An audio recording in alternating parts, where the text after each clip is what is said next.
Welcome back into Eye on Agriculture. I'm Britton Rucker. You hear about this time and time again in rural America, neighbors helping neighbors.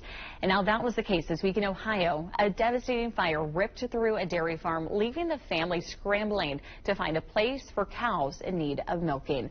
Reporter John Rutter has more.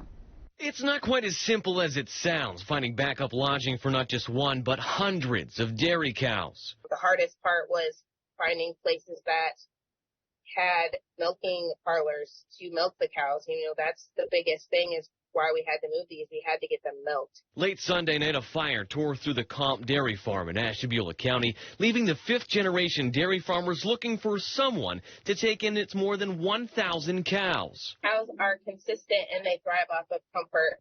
Obviously, yesterday was not consistent and it was not comfortable for them. The fire heavily damaged the farm's milking parlor where the cows were being milked when the flames broke out. Most of the cattle were rushed to safety, but the family said there were a handful that didn't make it. Tonight, some of the 1,050 cows finding safety at a farm in Trumbull County, one of several locations that the family has been transporting cattle to over the last 24 hours. We were able to relocate all those cows into wonderful places. And they have graciously even texted us pictures to let us know that our girls are okay.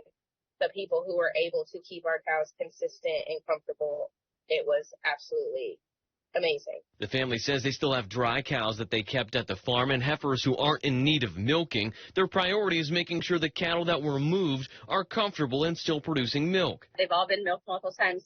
Just the stress of new parlors, new people handling them. These girls are used to, a lot of the same people.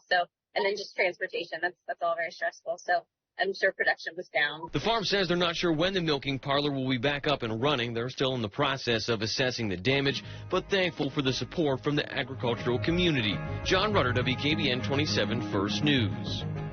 For more ag stories like this, head over to our 12 News app. Thanks so much for watching Eye on Agriculture. I'm Britton Rucker, and I'll see you here next week.